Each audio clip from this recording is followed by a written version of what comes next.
back with another video. Understanding People Better, Part 1. This is going to be a multi part series about different age groups, races, ethnicities, and what makes them tick.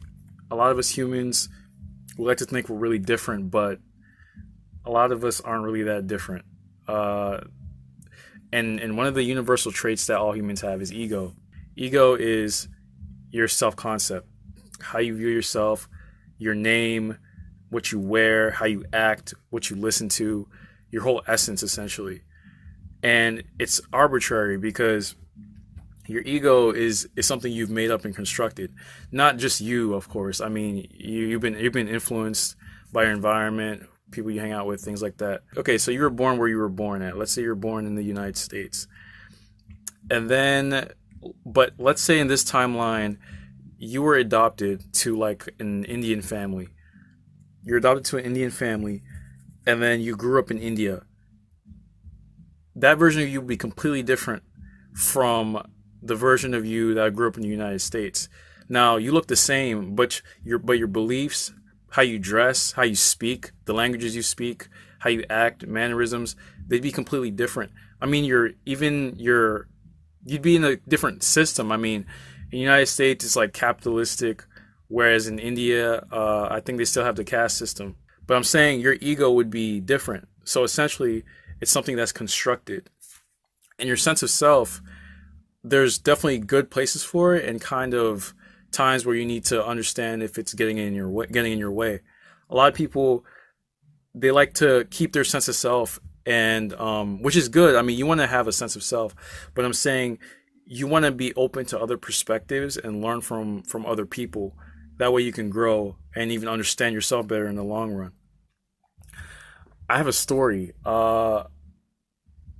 This was 2 days ago. I was going to the store. I was getting something at the store, and because this whole COVID stuff, you have to wear a face mask. I forgot my face mask at home, so I just went in the store. While I was walking there, I was like, "Oh, I forgot my face mask." But I was like, "You know what? Let me just get some real quick and then leave. Like, it's all good." You know. I get in there and I get my thing, and then the security guard teased me. He's like, "Oh, you can't be in here without a face mask." I was like, I mean, I'm just getting something for like 30 seconds. It's not that big of a deal. I'll just in I'm out. In I'm out. I'm quick with it. Nice shot. I'm quick with it. But he was like, "No, you can't do that. You have to leave." And I just looked at him. I was like, "Are you serious right now? Like, I gotta leave. I have to leave right now. I'm literally getting something for real quick, but I have to leave. I have to drive all the way back home just to get this mask, and then come back just to buy this thing." And I was a little annoyed. I was annoyed when I was walking out that store and I was getting back in the car. And then it kind of hit me. I was like, wait a second. I had to pause for a second, because at that moment I was completely immersed in my agenda, right? I was immersed in what I wanted to happen. I wanted to go in there, get my stuff, and then leave. I didn't take into account that there are rules to this establishment. There are rules to a store, especially during these times, for the safety of everybody else. Even if I don't have it, even if I don't have that virus, the coronavirus, they don't know that, and they need to make things as safe as possible, because people are getting sick out here. So I was too enthralled in my ego and my sense of self, my agenda, that I didn't see the bigger picture in that moment, and I caught myself really, really quickly. But that's not. But the average person will not catch themselves when they're in their ego, and they're only immersed in their agenda. Oftentimes we miss it because we're just not aware enough. We don't look at ourselves objectively. We like to think that we're always in the right at all times, because that's what the ego demands. Like, it wants to feel like it's right all the time. And logically, you're supposed to wear a face mask. But I came to understand that logic only really concerns the ego when it's in its favor. Let's say I throw a party and I rent out a venue for it, and that venue can only hold in 500 people. Logically, the 501st person that comes in, I have to kick them out, because logically that makes sense. This can only hold 500 people. You can't come. Boom. Right? It's in my favor. But if I'm that person that gets kicked out, I'm going to get mad because I wanted to be in that party, and I didn't understand that the capacity of it is 500 people. You see how that's funny? we can't see the other side. Ego has to feel right all the time. You can't necessarily do something that you know is bad and feel good about it. You know what I mean? I mean, the thumbnail of this video is Hitler, right? The leader of the Nazi Party back in World War II. Hitler had strong ideals about how the world worked and how the human race was supposed to be, how everyone should, how there's one, great race, which is the Aryan people, ideally having blonde hair and blue eyes, and gypsies, Jews, and blacks, they're low on the totem pole according to him. And this was a strong belief in him, and he really, used propaganda to have people of Germany really fall into that thought process. It was a belief that he really pushed in the schools and the newspapers, all that. And people bought into it. After World War I, Germany was in bad shape economically, so they needed a leader. And Hitler used propaganda to really get people together and really fall into it. And through propaganda and repetition, the subconscious mind will start believing anything. And that's what people started doing. They started believing that Jews are bad, and that there's a select few people. There's a race that's in the top hierarchy of people. As wrong as and as ridiculous as that sounds to us, to the Nazi Party, that was a belief, and they believed that they were right. They believed that they were the good guys. Looking back, we can say that that's ridiculous, but they don't see it that way. It's all perspective. And with everybody believing in Hitler, the more people believe in something, the more of a the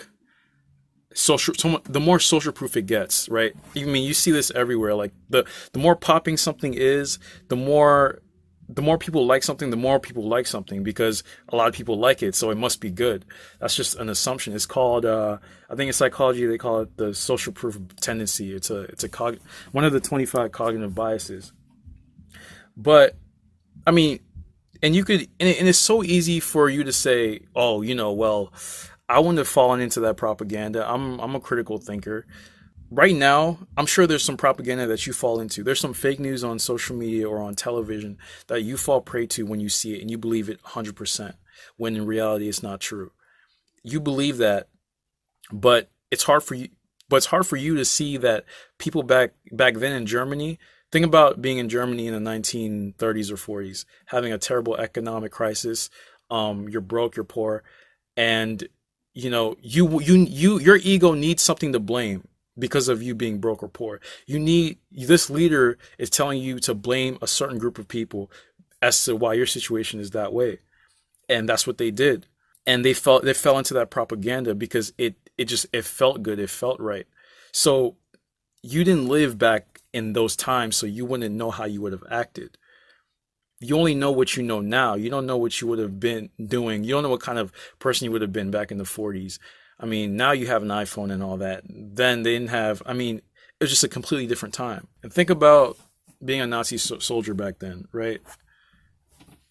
You probably fit the description of what Hitler is looking for as an ideal person.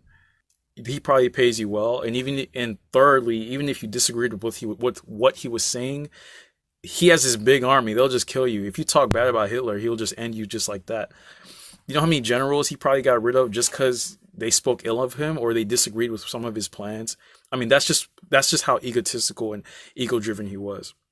So you may be asking, you may be asking, okay, I know Hitler was like this totalitarian leader and insanely, he had crazy ideologies, but how does that relate to people nowadays? Like, how do I spot ego in people nowadays? Again, ego is just a sense of self and how someone views themselves. If somebody is constantly so enthralled in who they are, and they always have a need to share their perspective on things and never listen to other perspectives or learn or just grow in any way, you're looking at someone that's in their ego. Another way is also people that are very emotionally tied to their beliefs. If you're emotionally tied to your beliefs, you want to look at that and ask yourself why you're so emotionally tied to your beliefs. Does it make you feel good? Do you feel threatened if you don't have that belief anymore? Is it something you grew up with? Think about that. I'm not saying ego is bad.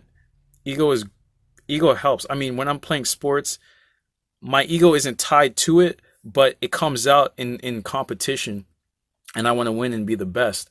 But I understand that there's a cap that you have when you're always in your ego. If you're always in your ego, you're gonna fall into arrogance, and you're gonna always think that you know everything, and that you can't. There's nothing else for you. You just have it all, and that's just is the opposite of self improvement. That's the opposite of self development. In this channel, we grow. We're not in our egos or always arrogant about things. And even my videos, if you disagree with what I say, let me know, and tell me why you disagree. And I'll gladly listen, or send me an email or something like that. So that's ego, your sense of self, who you think you are, your self image, and understand that it has been constructed as you've gotten older and older and older. It's been constructed because if you were to grow up in a different area, it would change and it would shift, right? It's not something that you weren't born, with you were named, right? You were named, you were put into a certain culture, into a certain way of thinking. So that's the end of this video. Hope you guys enjoyed it. Hit the like button, subscribe, and I'll see you guys later. Peace.